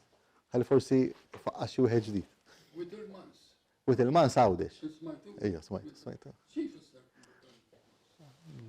Ħanamlu hekk. With il-mans huwa wieħed mill-ftit ismijiet li jista' jkollu ħafna tifsiriet plawsibbli. Jista' jkun il-wiet il-mans fis-sens illi qed jiddiskrivi il-wiet li mhux daqshekk salvaġġ, ġifieri meta jgħaddi l-ilma. U jista' jkun il-laqam tal-bniedem li hu hemmhekk. Ġifieri jiena ħanejdlek jew jekk huma plawsibbli min ix-ċert. Bħalma imma llum pereżempju wiet il-kbir huwa dejjem aħna ngħidu wiet il-kbir. Is-sinta il-forma huwa wiet il-kbir, però suppost aħna ngħidu b'mod grammatikali tajjeb il-wiet il-kbir. Però kulħadd jgħid wiet il-kbir. Bħalma kulħadd jgħid wiet il-mieraħ, meta suppost jgħid il-wiet il-mieraħ. Okay? ħafna ismijiet tgerfxu minħabba n-notara għax ma' xaħar minnhom dawn. Però ġifieri il-biċċa ġifieri hija komplikata daqsxejn għax mhux dejjem jiġri hekk. L-rat ħafna drabi l-isem jitgerfex. Ngħidu torta n-notarja, ma jgħidu tax u mbagħad in-nies komuni jisibu storja li tiġġustifika l-isem imgerfex. Sewa, allura jifixkluk. Pereżempju jiena snin ilu iltqat ma' xi ħadd li kien bis-saħħa irid jgħidli illi il-post li għidu sennek law. Sewa, għalli dik għax kien hemm minkeb lewja kera fit-triq. Għarru ma tissuq inti jgħidlek sennek law, sennek. Per eżempju, meta rridu jibnu l-power station in-naħa ta' Benajsa, eccetera. Dakka is-semmit ħafna il-post illi l-lum jgħidulu il-mara. Imma, le, tara, dakka meta bdew jitkellmu fuq użriera, li kienu użriera ta' veru, għalu il-mara, mux il-mara, il-mara. Imissa l-mara ma jafux xini, xaħat għal il-mara. U mux bis jeduru l-mara, imma għandhom raġuni għaliex jgħidu l-kaxija, jem blata, issa mara bit-tarbija. Issa dik għal-mara kun jgħidu, l-għox aktarx dik għaliex jemmek jem ħafna erin. U l-kelma hija l-mara. Sewa, il-mara. Jiġifieri post fejn hemm ħafna erin, mara. Issa, xi kultant però in-nies komuni jkunu gerfxu l-kelma, pereżempju is-simblija.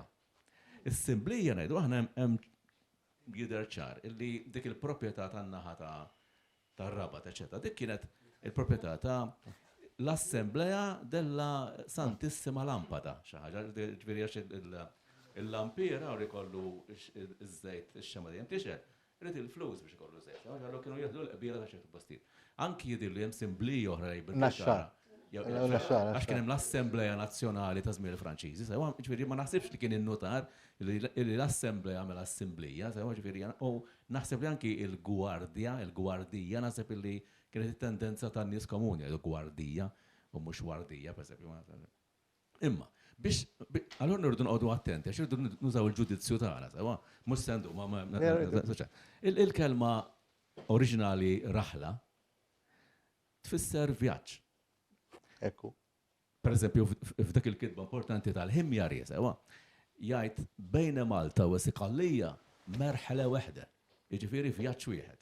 Sewa, il-merħla dik li qed tagħmel il-vjaġġ mar-raħal ma dak mar-raj, sewa. Oriġinarjament ma nomadu. U infatti min rabbi l-bejja ma t-nedu l raħħala ħana.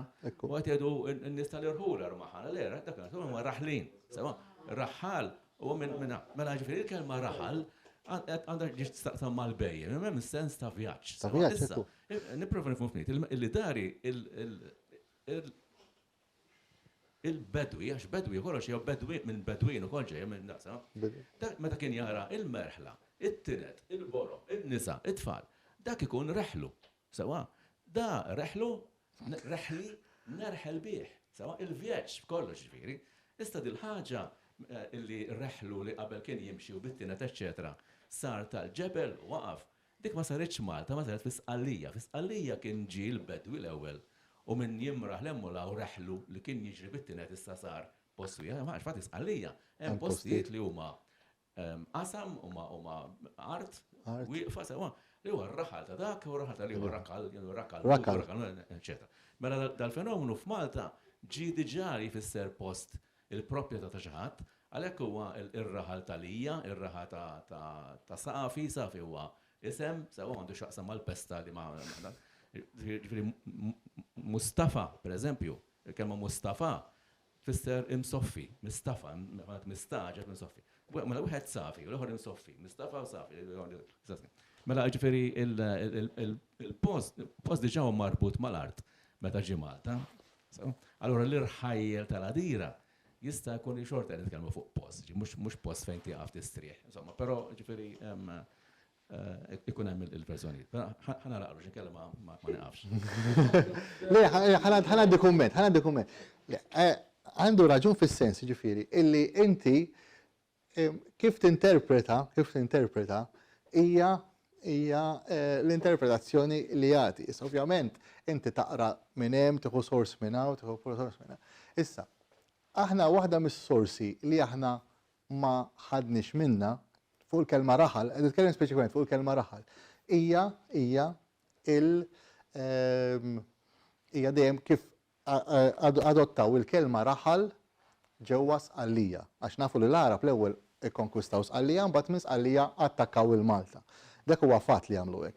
Però jekk inti tfittex, għalhekk hija kwistjoni ta' interpretazzjoni, jekk inti tfittex il-kliem kollha fejn il-kelma raħal li qegħdin fi Spanja, u nispjegalkom għaliex, ovvjament għax meta kont Spanja xtrajt ktieb speċi b'wieħed ieħor li jispjega t-toponimi ta' Spanja, kif jinterpretawha huma, ġifieri il-lingwisti Spanjoli, il-kelma raħal l-iktar huwa post għal mistrieħ.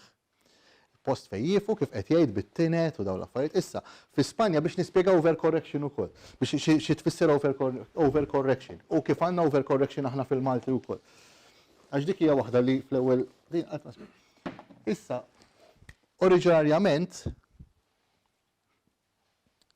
jekk tfittxu issa fil-Google jekk dan, hemm post viċin Sevilla li jismu hekk. Aral. Blakka, Aral. Ġifieri ir-raħal.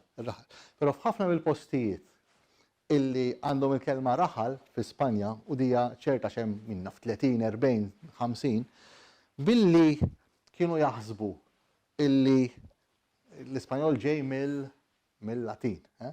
U fej bl-Ispanjol l-F latina nqalbet għall-lakka Spanjola. Biex intikom idea, jekk jiena ngħid bil-Taljan farina, bl-Ispanjol tiġi harina, tiġi blakka.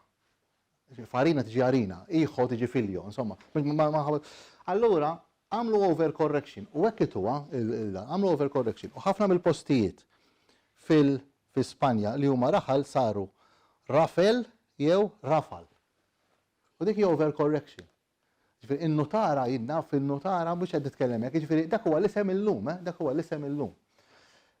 F'Malta l-overcorrection ukoll, mela ħansaqsikom domanda oħra. tafu biex ma nidmedilkomx li semin, min qaleb il-Bibja mill-oriġinal għal-Malti, mill-oriġinal għal-Malti. Sajdol. Fej kellu l-Knisja Sajdol. Ok. Taqblu? Għaw xaħat jgħida motiħor dak li għal il-Sinjur? Kuħat jgħida Benajsa, Le, jew Benajsa, flok Benajsa, għaw xaħat jgħida motiħor? Benajsa, le, għaw xaħat jgħida motiħor? Mux għur ma n-influenzu, le, kuħat jgħid Benajsa. Benajsa. Issa dik hija overcorrection tal-Malti, għaliex? Jekk tfittxu fil-Google issa stess, ġifieri u issib l-isem kif inhu imniżżel għax illum nafu li Benajsa huwa Isa, li huwa Ġesu bl-Arbi, huwa l-isem bin Isa. Imma jekk morru tfittxu fi Spanja, kif issibuha Benajsa? Issibuha miktuba hekk. Benisa. U għek jgħidu għal-Ispanjoli, Benisa jgħidu u dawk jgħidu tajjeb. Etimologikament, għax ma memx overcorrection kif għamilna ħna. Issa jiena nista' nispjegalkom għalfejn tiġi l-overcorrection fil-Malti. Dik bil-Malti hija overcorrection, Overcorrection. Jiena ma kontx konxju tal-overcorrection sa 6 xhur ilu, ma però dik hija l-overcorrection tal-Malti fejn tidħol lajn. Għalija dik huwa ċarissima ġifieri. Fil-fatt Gian Francisca Vela kif jiktiba Benajsa? Jiktiba hekk. Ġifieri 400 sena ilu Gian Francisca Vela, għalhekk hemm kwistjoni ta' it-toponomastika hija sabiħa għax inti qed tifli l-iżvilupp tal-lingwa. Pereżempju għajn jiktiba hekk. Jien. Beta tkun hemm doppja tinduna li hemm xi ħaġa ħażina, hemm xi hemm għajn fin-nofs. Però Benisa jiktiba hekk jekk issibuha. Ben, I oħra, Isa. Hekk jiktiba Benisa. Jiġifieri 400 sen ilu ma konniex ngħidu aħna ma kon Gian Francisca Bella ma kienx jgħid Benajsa, kien jgħid Ben Isa, Ben Gisa, blajn. Ok? Mela, kompli domanda tiegħek.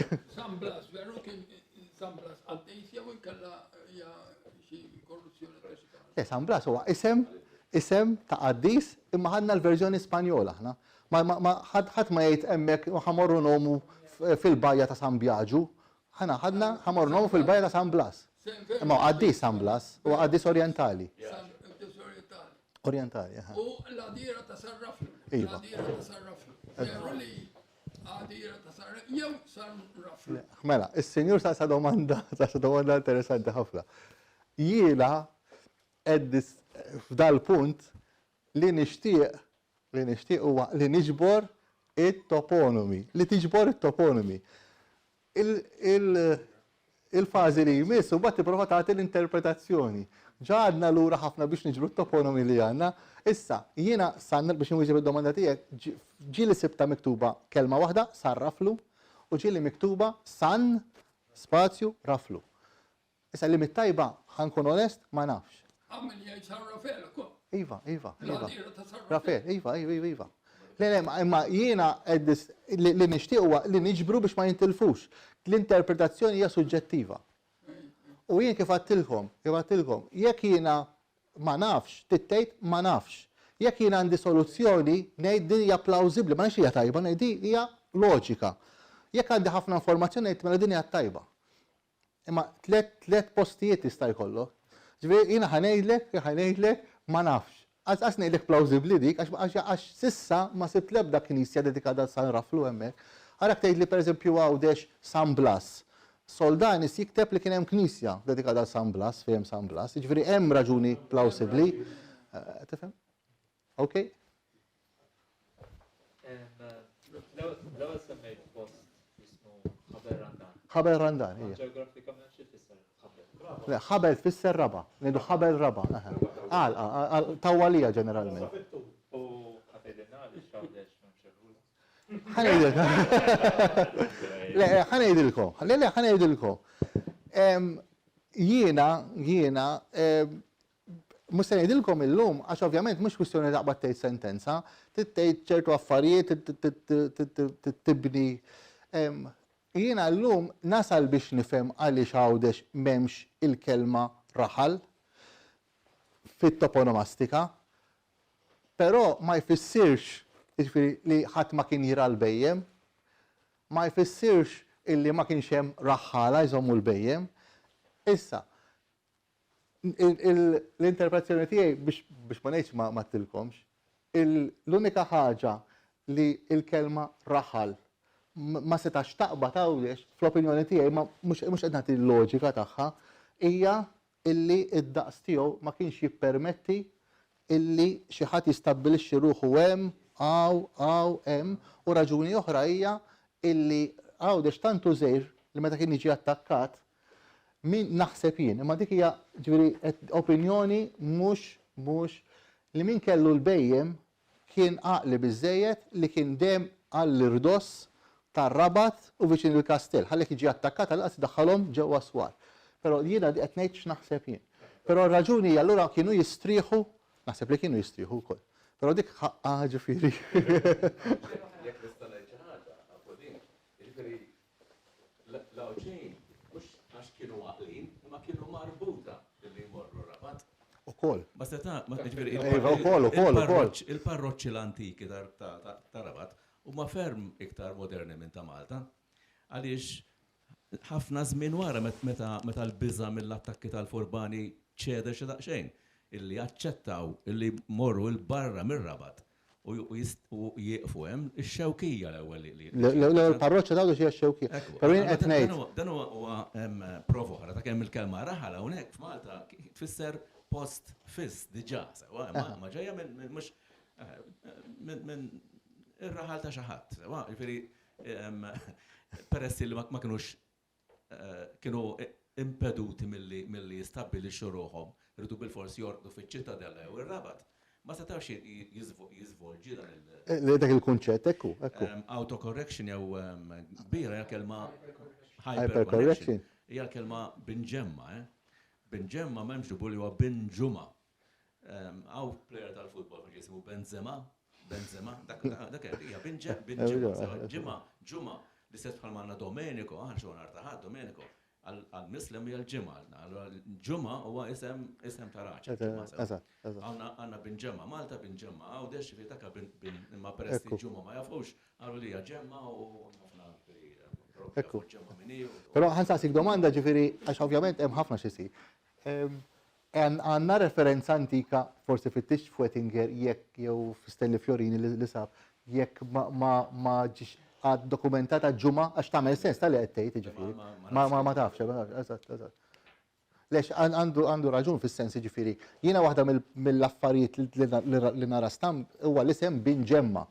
U ġemma ma jagħmilx sens li huwa isem ta' romanz, ħanejdu ma tagħmilx sens. Għax fil-kelma Ben aħna għandna Ben Isa li huwa isem kompletament semitiku, Arbi. Għandna Ben Gazi li huwa Għawdex u Ben Ġemma. U meta jinfittix, provajt jinfittix xi qaddisa, teżisti qaddisa San Ġemma, ma tant hija riċenti li għaddija xi ħaġa ħażina.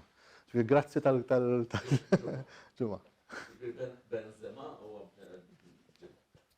Zinedine Zidane. Franċiż. Alġerin. Dak huwa bil-Malti ismu, aħna ommi kienet tgħid dak qiegħed hemm maż-żina biss. Żina ġej minn tiżjien, sewa bil-Bilan ngħidu kieku x-xahar kien żina dik qiegħda xi ħadd fardas. Jgħidlek ma jekbirx fit-tina, mela żina tfisser ġej minn it-tiżjien, iż-żina. Mela żin id-din tfisser id-dekorazzjoni tar-reliġjon. Bħal għali id-din, għala din, tfisser the height of religion, il-koċċata tar-reliġjon. Saladin hija Salah id-din, Salah hija l-ġustizzja jew l-korrettezza tar-reliġjon. Jiġifieri dawn Maltin, żin id-din jismu. L-isem Salah jiena ktibtu hawnhekk ma spjegajtux. Jeżisti Malta wkoll, għandna il-ġebel ta' Sala, smajtu biha jew le? Imma sibx xi tliet referenzi li ma nafux imma. Imma qed ngħid postiera, għax imbagħad laqmiet hija kompletament dinja oħra. Qed ngħid ħabel Sala iż-Żurrieq, jinsibta ingħata Żurrieq, imma ntilef l-isem għax ħadd ma jafu biha. Imma jien li ovvjament ma nistax inkunu nafu li bl-Arbi hemm żewġ ismijiet, jew Salah jew Salah. Irrid it-tnejn huma tajbin. U jiena ma nkunx naf il-ma waħda tajjeb. Il-punt iż-żurri hija dal-laqam X'inhu? li għatlek ta' Salaħ. Iva. Ewa ħabel sala, jirek sittub miktub. S-A-L-A. Meta tkun stat kostrut, Eħe. Salaħ, irid ikollu xi ħaġa oħra miegħu, li Salaħ id-din. Mbagħad dak Mohammed Saleh tal-Liverpool, dak Saleh jifhmu Salaħ. Sewa ġifieri. U dak ġifieri u Sieleħ, ġifieri u ġust. Filwaqt li Salaħ hija l-ġustizzja Jekk issegwu l-ewwel taħdita fuq il-YouTube, semmejt il-postijiet fejn l-isem jena ħanejdu bil-Malti, Sala.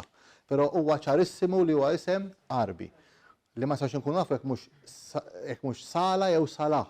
Jiġifieri jekk mhux Salah jew Salah. Jekk mhux l-ewwel aċċent jew it-tieni aċċent.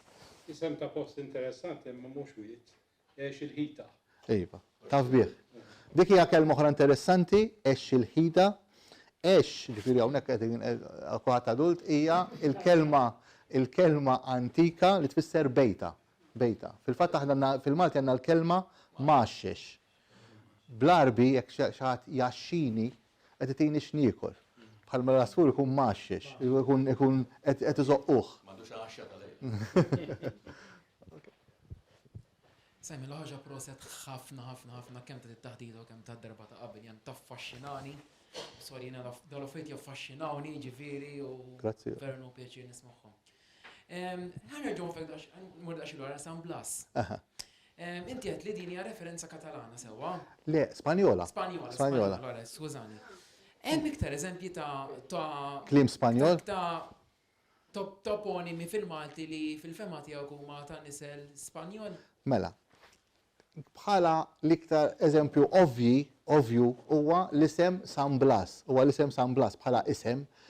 Issa li hemm toponimi li għandhom mbagħad hemm l-isem ta' Lola, Għawdex. Ovvjament Lola huwa isem il-verżjoni Spanjola ta' Dolores. Lola, ġifieri minn jaftit Spanjol.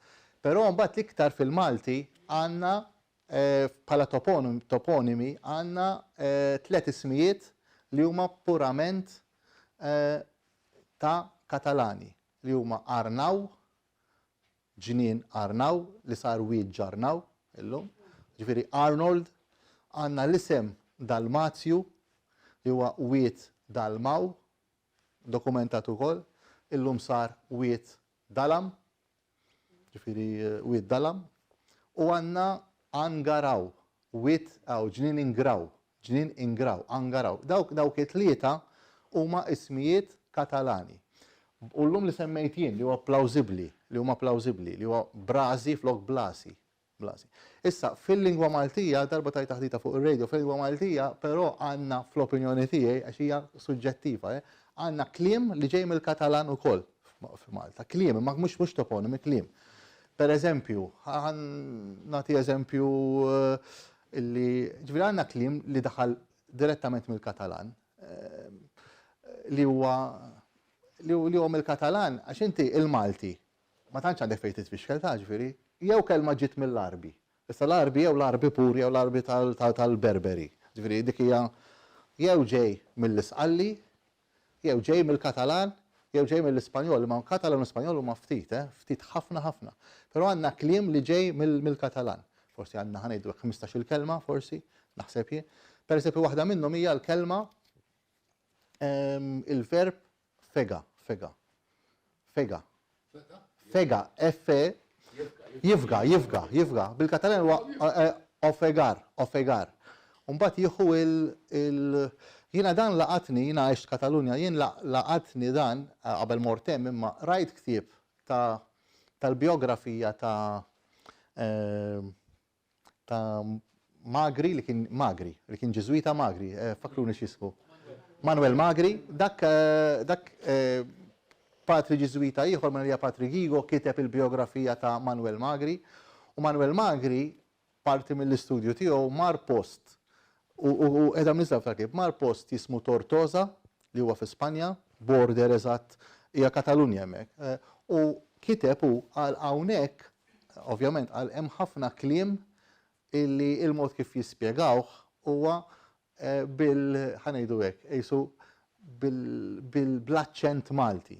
Per eżempju, il-kelma fira, qed ngħidha fira, bil-Katalanja u bil-Valenzjano hija fira l-istess, tinkiteb hekk.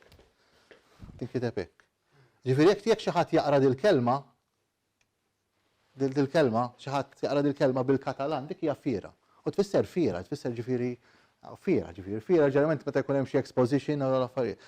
Bħalissa ġifieri ma nafx imma toponimi mill-Katalan hemm iktar mill-Malti, imma smijiet bħala smijiet. Imma mhux bħala kliem, deskrizzjonijiet, pereżempju li hemm li fiha daqsxejn dubjuża ma tistax hemm post jismu il-banda il-bajda. Għaliex il-banda l-bajda? Tagħmel sens il-banda xi tfisser għalikom? Mhux il-banda, tfisser in-naħa l-bajda. In-naħa tfisser. In-naħa l-bajda tfisser. Ġifieri hemm post issiġġiew il-banda l-bajda. Il-banda, eżatt, in-naħa tfisser. Ok? Xi domandi oħra? Kursitajiet? Jien xtaqt li tgħidu xi smijiet ta' widin forsi. Dalaw. Le, ok. Le, għadgu xi domandi saqsu. Le, ovvjament jien jekk il-kelma ma nafix ngħidilkom, skużawni ma nafix ġifieri. Però hemm kliem ukoll, kliem antik, kliem. Però f'dawl ma tix tkun kif jgħidu b'mod hekk assolutist, ġifieri, ma sax tgħid tiegħi tajba, jew dik mhux hekk, jew dik mhux hekk. Per esempio dal-aħħar rajt illi ta' ċenċ, il-kelma ta' ċenċ, kulħadd kien x'taħsbu li tfisser ta' ċenċ. Kulħadd jaħseb illi ta' ċenċ hija il-kelma ta' ċens. Illi jiena rajta stramba. Però f'artiklu ta' Stanley Fiorini sab illi dawk li nħawi kien hemm ta' Sancho. Ta' Sanċ.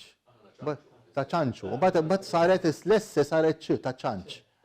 U ta' ċanċ saret ta' ċenċ. U tagħmel iktar sens, dejjem tridu tiftakru li jew deskrizzjoni jew bniedem, jew isem ta' bniedem.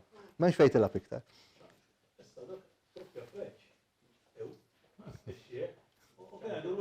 Iva. Ara, tħaltux il-laqmijiet ma l-ismijiet tal-postijiet.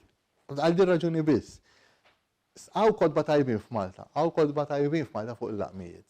Però huma kif taqbad tgħid, huma fuq postijiet individwali. Pereżempju, kull wiet illi sibt il-mellieħa sal-mellieħa bdiet tieħu r-ruħ ħanejdu hekk minn 200 sena ilu, 200 sena ilu.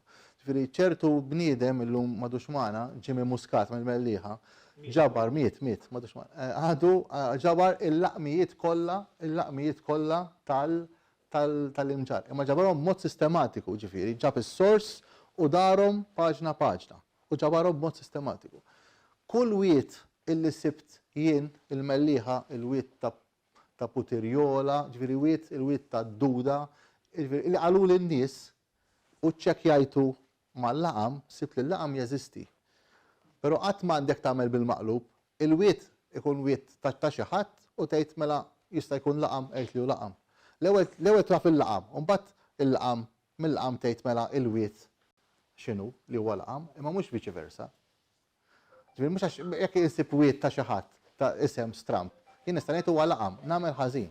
Għax mhux bil-forsi ikun laqam, nista' niżvija kompletament.